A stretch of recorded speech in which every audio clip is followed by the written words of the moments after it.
Imagine sitting down for your Monday status meeting, and within 5 minutes, you're hit with a barrage of names. Gemma, AI, OpenClaw, NemoClaw. You nod along, quietly wondering if you missed a massive industry memo. The truth is, the underlying technology hasn't suddenly become impossible to grasp. What you're experiencing is an explosion of new labels. The names are multiplying at lightning speed, creating a false wall between you and the tools. This is a classic industry labeling problem. Your technical intuition is perfectly fine. The tech world just has a terrible vocabulary. Here is the reality most experts skip right past. This diagram represents the entire AI landscape, and it is built like a simple 5-tiered sandwich. Once you understand this structure, every intimidating new buzzword you hear automatically snaps into a logical, pre-existing slot. You instantly know where a tool lives and what it does. Sorting these tiers clarifies the chaos. It becomes much easier to see which tools solve a problem and which are simply more buzzwords to ignore.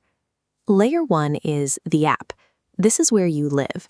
It's the friendly front door where you simply type a request in plain English and the software delivers the exact outcome you bought it for.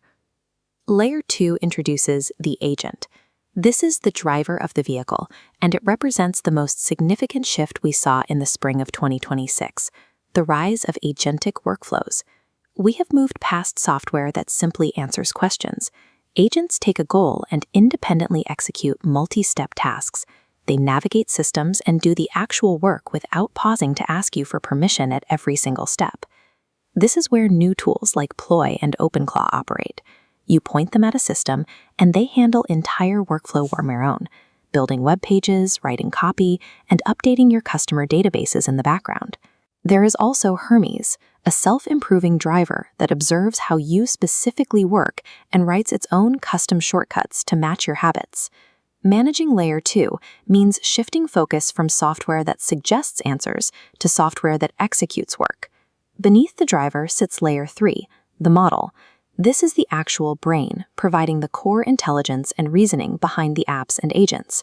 For a long time, you rented this brain from massive tech giants, but in 2026, that monopoly broke.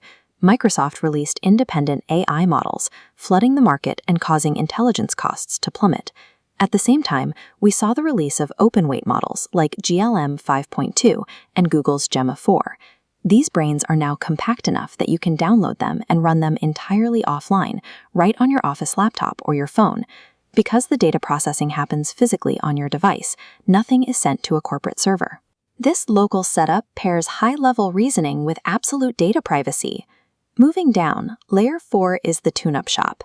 Teaching a model your specific brand tone or internal documents, a process called fine-tuning, used to require a team of data scientists. Now, using new interfaces, it is a simple point-and-click job.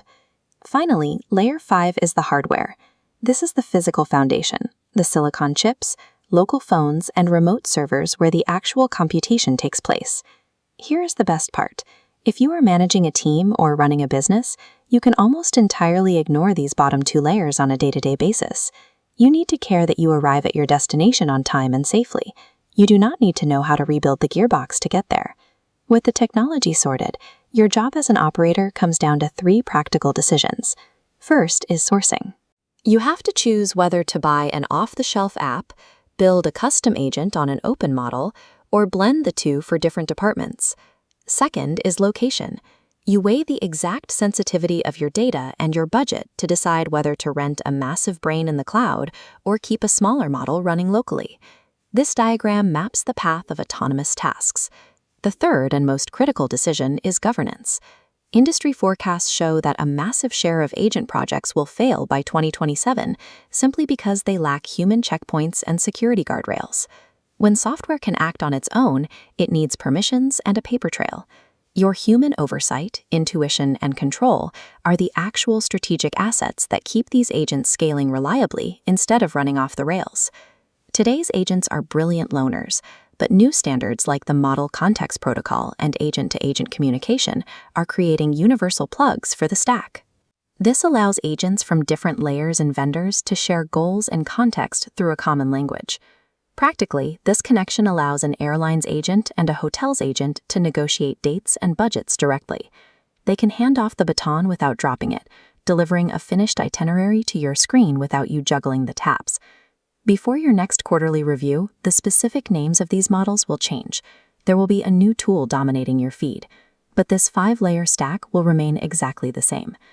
By starting with a clear problem, matching it to the right layer of the stack, and keeping a human in charge of the important calls, you take a chaotic wall of buzzwords and turn it into a quiet, reliable advantage.